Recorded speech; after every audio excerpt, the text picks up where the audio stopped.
Muy buenas a todos, aquí Adolfo Ruiz Calleja en un nuevo podcast del blog numismático. En este caso voy a hablar sobre un error en un 8 reales de Zacatecas de 1816. Es un error rarísimo, yo la verdad es que no había visto nunca este error y además quien lo ofrece, que es Numismática La Dobla, indica que es un error inédito. Probablemente sea un error único y si no es único será de extrema rareza.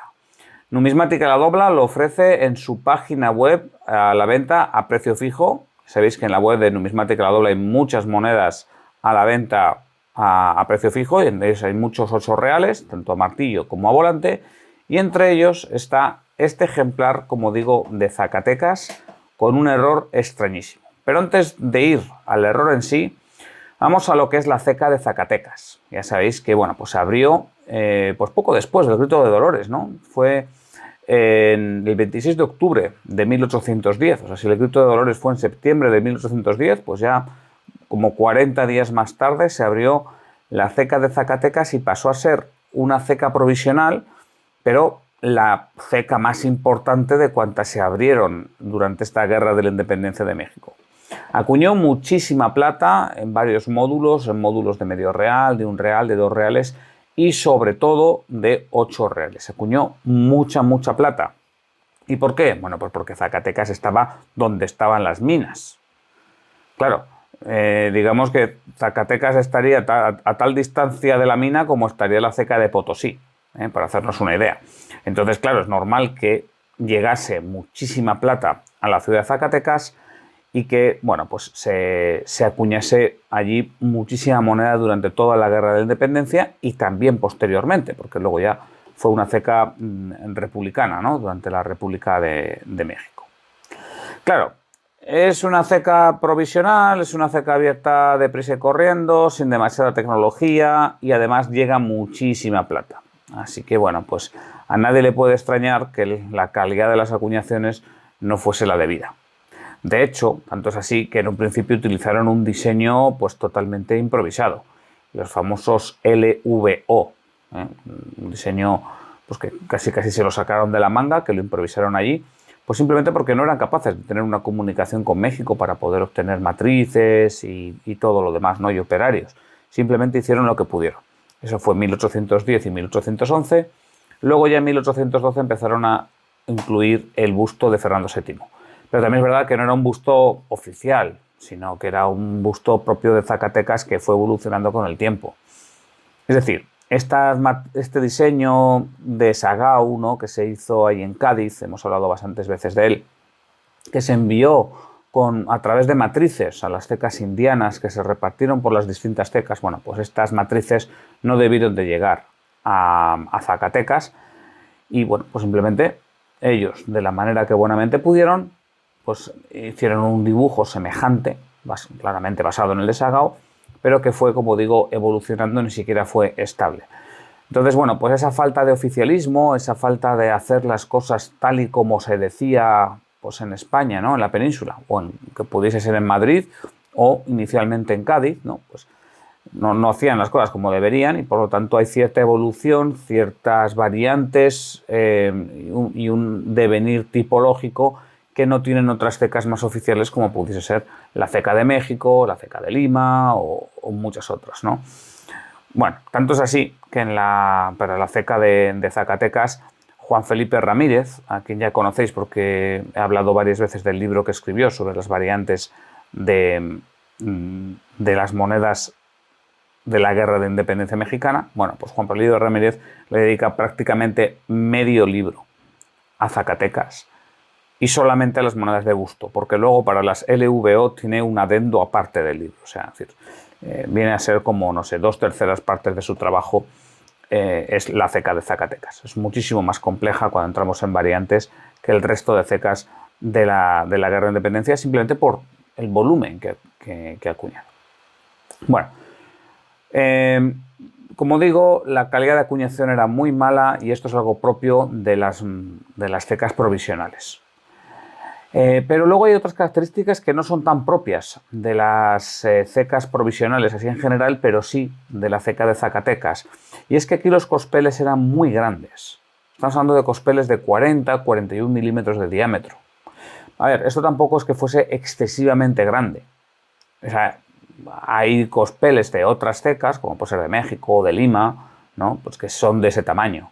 Pero en Zacatecas son mucho más normales, son mucho más comunes que tengan los flanes grandes, ¿no? Cuando decimos, no, pues 8 reales de Lima, de no sé, de 1817 y te ponen flan grande. Bueno, pues flan grande significa que a lo mejor el cospel, en vez de tener, me invento, 38 milímetros de diámetro, pues tiene 40 o 41. Bueno, eso es a lo que se refieren con el flan grande. Bueno, pues en Zacatecas es normal que tengan esos 40-41 milímetros de diámetro. Y luego, además, hay otra característica de la ceca de Zacatecas que no tenemos en cuenta hoy en día, o por lo menos yo a los coleccionistas no se lo he oído comentar, pero sí que se sabía en la época, ¿eh? Y es que muchos de los 8 reales acuñados en Zacatecas tenían más plata de la que deberían tener. Y tenían más plata porque tenían más peso. Esto muestra dos cosas. Lo primero es que la tecnología de Zacatecas era realmente mala, porque a nadie se le ocurriría que por voluntad propia hacer monedas de más peso de la que deberían tener.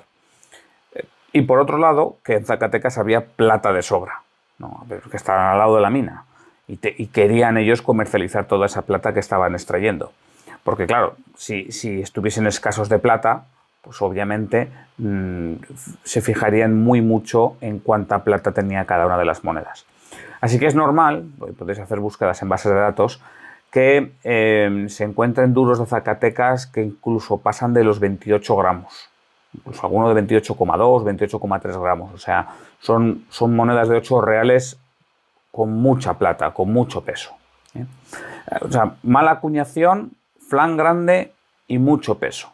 Claro, el hecho de que sea flan grande también hace que sea más difícil de acuñar, porque hace falta más fuerza. Ya sabéis que para poder acuñar una moneda hace falta ejercer presión a ese disco de metal, ¿no? Claro, como todo el mundo sabe, aquello lo estudiamos cuando estábamos en el bachillerato, ¿no? Por esos años, yo qué sé, pues la presión es fuerza dividido entre superficie, con lo cual si hace falta ejercer presión en un disco más grande, pues entonces hará falta más fuerza. Cuanto más grande es el cospel, más fuerza hay que imprimir. Por lo tanto, la maquinaria de Zacatecas tenía que tener mayor fuerza, ejercer mayor fuerza que la de otras cecas. Si además tenemos una maquinaria más pobre, pues entonces, claro, a nadie le extrañará que la fuerza no se estuviese ejerciendo, que se estuviese haciendo muy poca presión sobre los cospeles y por lo tanto, pues las acuñaciones sean muy malas y haya vanos de acuñación muy grandes. Así que bueno, esto sería un poco las características propias de las acuñaciones de Zacatecas durante la Guerra de Independencia. También he encontrado datos al respecto, os dejo artículos, ¿no? que he encontrado y que cito en el artículo que acompaña este podcast. Y bueno, me ha sorprendido muchísimo de que durante la Guerra de Independencia en algunas ciudades se estaba pagando más por las monedas zacatecas que en otras. Entonces, por ejemplo, en la costa del Pacífico se estaba pagando más, se estaba sobrevalorando más la moneda de Zacatecas que en la costa del Atlántico. Así que había gente que se ganaba la vida recogiendo moneda de Zacatecas, 8 reales de Zacatecas en cierta zona de México, en la zona, digamos, del este, y llevándolos a los puertos del oeste, ¿no? A Mazatlán o a San Blas, porque luego el comercio con China pagaba muy bien esta moneda de Zacatecas. Bueno, pues cosas interesantes que probablemente den para otro artículo y para otro podcast. Ahora nos vamos a fijar en el error que ofrece Numismática La Dobla, que es un error de tallador.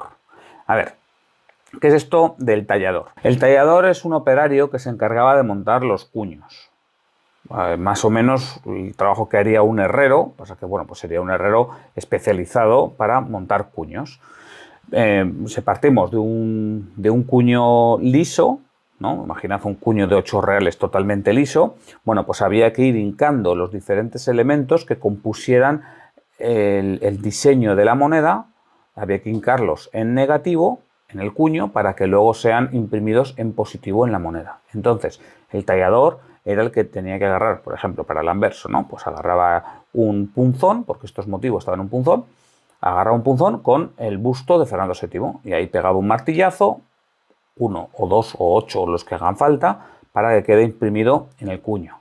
Luego, si hay que poner Hispaniarum Rex, bueno, pues hay que agarrar el punzón con la H, otro con la I, otro con la S, y así, ¿no? Si hay que poner 1816, pues un punzón con el 1, otro con el 8. ¿Que hay que poner un punto? Pues otro punzón con un punto. ¿Que hay que poner una flor? Otro punzón con una flor. ¿Que hay que poner el escudo del reverso? Bueno, pues igual, ¿no? Un punzón daría la base del escudo, otro punzón daría el león, otro el castillo, otro las flores de los Borbones, otro la granada, otro para la corona, así. Esto ya os lo expliqué en un artículo que creo que lo publiqué el año pasado o el anterior, y luego cuando estuve en Guatemala pude ver una colección entera de matrices, punzones y cuños, y ahí creo que salió un vídeo súper didáctico y además muy claro de cómo son estos elementos y cómo se operaban en la época con ellos. Así que, bueno, os refiero a ese material que ya hice en su momento y que está enlazado en el artículo que acompaña este podcast si queréis más información. Vale, pues el caso es que los talladores tenían que hacer este trabajo y a veces pues se equivocaban y no lo hacían bien. Entonces es muy, muy, muy típico que haya errores de leyendas. Y esos errores de leyendas no dejan de ser más que errores del tallador. Entonces, pues por ejemplo, por poner otro ejemplo que también ofrece la dobla en una moneda, es una moneda a martillo, en este caso son 4 reales de Toledo, donde en la leyenda, en vez de poner Hispaniarum, pone Hipaniarum. O sea, se le ha olvidado al tallador colocar la S, por el motivo que sea. Generalmente son errores un poco fortuitos y generalmente se daban más en las acuñaciones a martillo que en las acuñaciones a volante. ¿Por qué? Bueno, pues porque según va pasando el tiempo, según va avanzando la tecnología, es más raro que aparezcan ese tipo de errores, porque son errores como muy evidentes. Hay mejor tecnología, hay mejores procesos de control de calidad, que llamaríamos hoy en día, entonces según va avanzando el tiempo, pues es más raro que esto ocurra, ¿no? Como digo, las acuñaciones a martillo son razonablemente normales, sobre todo errores en la leyenda. También errores en los tipos principales, pero esos son más extraños todavía. Por ejemplo, en las monedas de Potosí de principios del siglo XVII, en época de Felipe III, es muy normal que muchos elementos estén permutados, o sea que los leones y los castillos aparezcan en lados inversos, o los castillos y el escudo de Aragón aparezcan donde no están y cosas de este estilo. Bueno, pues eso se daba, digamos, con las acuñaciones a martillo. Y ya con las acuñaciones industriales, con máquina de vapor, con máquinas eléctricas, pues eso es prácticamente imposible. Imposible porque, bueno, ya las técnicas para hacerlo ya son totalmente diferentes. Ya no hace falta un tallador que componga los cuños de manera manual, sino que, bueno, pues se hacen con otro tipo de tecnologías, ¿no? Con pantógrafos y demás. Entonces ya no aparecen. Y además que hoy en día pues hay unos controles de calidad tremendamente estrictos que hacen extremadamente improbable que vaya a salir un error de este estilo. Entonces, viendo todo esto, vemos que hay un error de tallador en una moneda de Zacatecas que es acuñación a volante, y eso ya de por sí es muy raro. Pero es que más raro todavía es que el error de tallador no afecta a las leyendas, no es que se le haya olvidado un dígito o una sigla en las leyendas, sino que afecta al motivo principal, concretamente al escudo del reverso. Y este error no es que haya permutado unos elementos, sino simplemente que no están dos de los elementos. No están ni las flores de lis ni las granadas. O sea, están los castillos y leones, pero ni las flores de lis ni las granadas.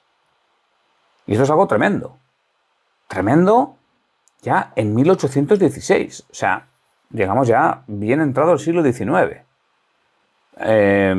Claro, lo primero que tendríamos que pensar cuando vemos una moneda así es, oye, ¿y este error me lo creo? ¿Este error es de verdad? Porque cuando son errores muy espectaculares es lo primero que hay que pensar. Que muchas veces consideramos que son errores cuando realmente no lo son. Lo primero que habría que hacer es ver si la moneda es auténtica. Y sí, la moneda tiene todo para ser auténtica. Es una moneda claramente auténtica y además, bueno, pues Álvaro Albero Jiménez, que es el director de Numismática La Dobla, conoce muy bien las acuñaciones a volante de la ceca de Zacatecas. Está claro que esta pieza es auténtica. Entonces hay que pensar si tiene sentido el error. Vale, o sea, por ejemplo, si tuviésemos aquí un cospel de, no sé, de platino, ¿no? O de, no sé, o de cobre y zinc, y yo qué sé, o de latón y no sé cuántos, un cospel bimetálico, pues eso no tendría sentido. O sea, esto no puede ser un error. No, pero en este caso sí tiene sentido. O sea, tiene sentido pues que el operario pues no se lo olvidase, hincar el cuño. Hincar, vamos, dos elementos del cuño. O sea, sería de llevarse las manos a la cabeza. Pero tiene sentido. A lo mejor resulta que no se lo olvidó, a lo mejor resulta que simplemente no tenía los punzones disponibles, por el motivo que fuese, y tenía que sacar el cuño ya para allá mismo, y lo sacó sin esos dos punzones. Pues puede ser. Pero bueno, ahí tendríamos que el error como tal tiene sentido. Luego hay que pensar si hay alguna otra razón lógica por las cuales nos puede parecer un error y no es un error. O sea, ¿hay alguna lógica por la cual estos elementos no se vean en la moneda sin necesidad de que sea un error del tallador a la hora de tallar el cuño? Bueno, pues podría ser. A ver, podría ser que alguien los haya raspado, que también es común que nos quieran colar un error cuando no es error. O sea, por ejemplo, hace años que hablamos de las 25 pesetas del error Castilla-León, o sea, sin la Y, y claro, aquí es muy típico que venga alguien y raspe la Y y ya está. Entonces parece que es un error, pero realmente no es un error, es simplemente que alguien ha manipulado la moneda. Bueno, en este caso, si lo que quieren es eliminar estos elementos, igual que se elimina la Y de esa Castilla-León, pues hombre, dejarían marquitas, ¿no? Entonces aquí no hay ningún tipo de marquita, está totalmente liso. La dobla ofrece unas fotos de buena calidad y podemos ver que tanto el escusón central, donde debería aparecer las lises, como la parte de abajo, donde debería aparecer la granada, está plenamente lisa. Y además está claramente pulida, o sea que es que esto no puede ser que alguien lo haya raspado. Claro, también podría ser que esto sea simplemente un vano de acuñación. ¿Vale? O sea, que el cuño tuviese las flores de lis, el cuño tuviese la granada, pero simplemente a la hora de acuñarse, pues no se haya imprimido bien. Eso sería algo muy normal, porque como he dicho, la ceca de Zacatecas está llena de monedas con enormes vanos de acuñación. Pero es que, claro, son vanos que ocupan media moneda. O sea, son vanos muy grandes. De hecho, esta misma pieza tiene ciertos vanos de acuñación. Además, cuando hay un vano de acuñación, si miramos con lupa, se puede ver que el dibujo está grabado, aunque sea grabado, digamos, muy flojito, ¿no? O sea, pero sí que se puede apreciar un poco. Pero es que aquí no se aprecia nada. O sea, aquí no hay absolutamente nada. Por un lado, no tiene sentido que fuese un vano de acuñación, bueno, dos vanos de acuñación, tan pequeños, y por otro lado, no tiene sentido que siendo vanos de acuñación no se vea absolutamente nada. Así que la única cuestión plausible, la única posibilidad que a mí se me ocurre, es que efectivamente el cuño no tenía ni las flores de lis ni la granada. Y claro, también aquí puede haber alguien que diga, bueno, pero vamos a ver, Adolfo, ¿cómo va a ser que este sea un error de cuño, o sea, que el error esté en el cuño, y que me estés diciendo que esto es un error único, o sea, inédito hasta la fecha, rarísimo? Bueno, pues puede tener sentido, teniendo en cuenta las características de la Casa de Moneda de Zacatecas.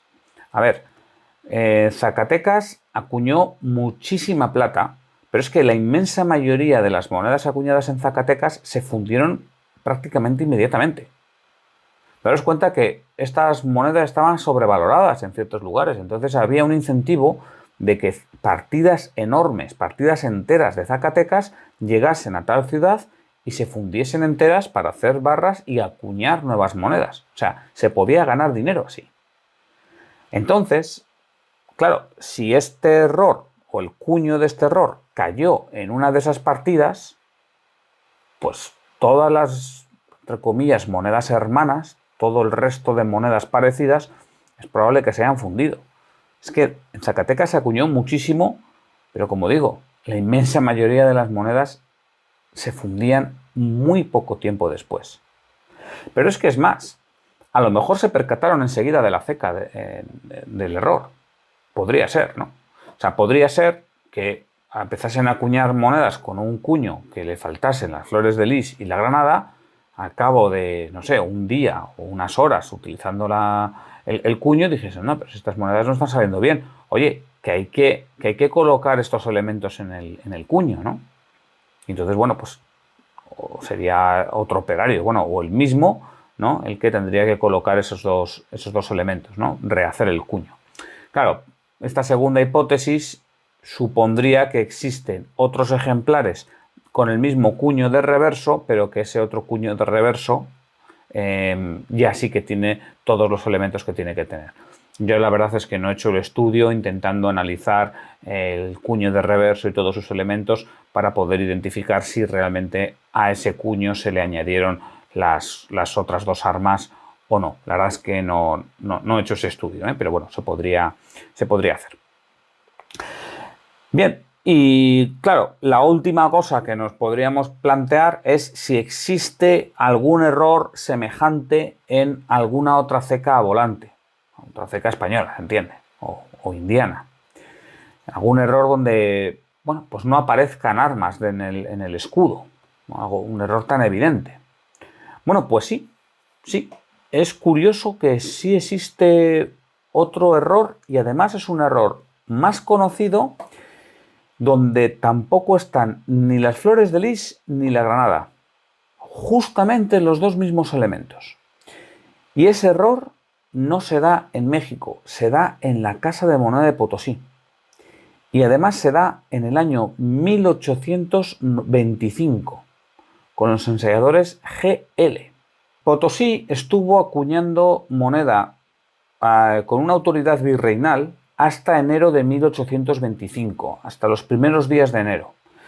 Esto se debe a que, bueno, pues en la batalla de Ayacucho, que fue en diciembre de 1824, se tardaron unas semanas en llegar la noticia a Potosí. Las autoridades virreinales todavía estaban hasta los primeros días de 1825. Bien, a partir de entonces, a partir de esos primeros días de 1825, empezaron a acuñar moneda a nombre de Fernando VII con otros ensayadores, con ensayadores GL y con la fecha congelada 1825. Y así estuvieron desde 1825 hasta 1827, que es cuando ya cambiaron de diseño. Es decir, que en Potosí se estuvo acuñando en época republicana, en los primeros años de la época republicana, a nombre de Fernando VII, y ahí aparece unas raras monedas, existen como 12, 15, 20 ejemplares, donde no están ni las flores de lis ni la granada. Como digo, eran monedas republicanas.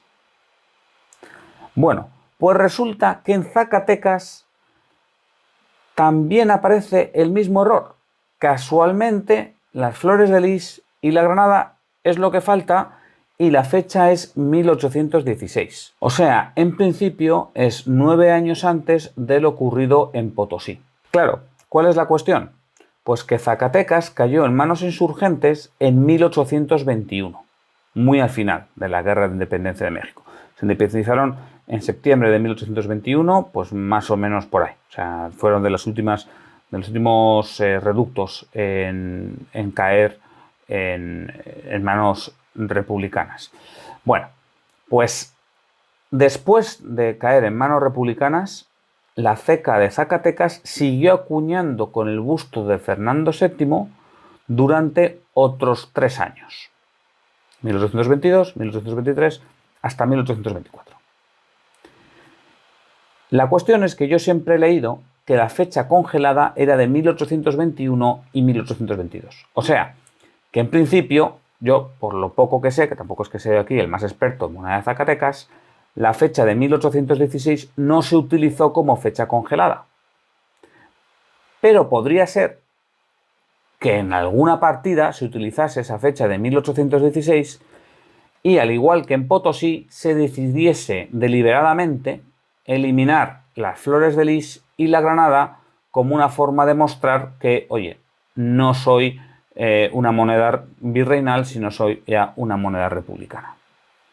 ¿Esto tiene sentido? Pues la verdad es que no lo sé. La verdad es que no lo sé. O sea, este paralelismo que estoy haciendo entre lo ocurrido en la ceca de Zacatecas y lo ocurrido en la ceca de Potosí, pues me resulta un poco cogido con pinzas. la verdad. A mí mismo, ¿eh? O sea, a mí mismo que soy el que está lanzando la hipótesis. ¿Por qué digo esto? Pues que, a ver, está muy lejos Potosí de Zacatecas, como para coordinarse estas dos tecas. ¿Vale? Pero por otro lado, me parece muy inusual que justamente se dé el mismo error en las dos tecas. Y por otro lado, a ver, si quieres decir que eres republicano, pues quitas las flores de lis. Pero ¿por qué quitas la granada, no? O sea, ¿qué sentido tiene quitar la granada y dejar los leones y los castillos? Eso tampoco tiene mucho sentido. Entonces, bueno, probablemente sea una hipótesis, no sé, que me ha venido a la mente, que no tenga mucho sentido. A lo mejor no hay ninguna vinculación política, ninguna lectura política detrás de este error y simplemente es un error. Pero bueno, lo dejo ahí por si alguien quiere darle alguna vuelta a mayores. En cualquier caso, estamos ante un ejemplar realmente asombroso, rarísimo, un error muy raro para cualquier ceca y más todavía para una ceca ya acuñando a volante, ¿eh? Que, como digo, son errores mucho más raros que en las tecas que acuñaban a martillo. Esto es una auténtica golosina, es apta para los mejores coleccionistas de errores, apta para los coleccionistas de moneda mexicana que quiera ir variante por variante y que les gusten las cosas raras. Y a ver, que conste que en México conozco varios coleccionistas así, que intentan tener todas las variantes. Así que mucho me temo que estamos ante una moneda realmente tremenda. Espero que os haya gustado este podcast, espero que os haya gustado un poco la historia así de Zacatecas, también un poco entender lo que es el oficio del tallador y después esta metodología, ¿no? Este tipo de preguntas que nos tenemos que hacer cuando estamos ante un error espectacular para ver que verdaderamente es un error. Yo sin más me despido, no sin antes animaros a echar un vistacillo a la web de Numismática La Dobla. Es una tienda que se actualiza cada poco tiempo, que tiene muy buenas piezas, que a mí personalmente me gusta mucho porque además Álvaro siempre incluye muy buenas descripciones y además las fotografías son una auténtica delicia.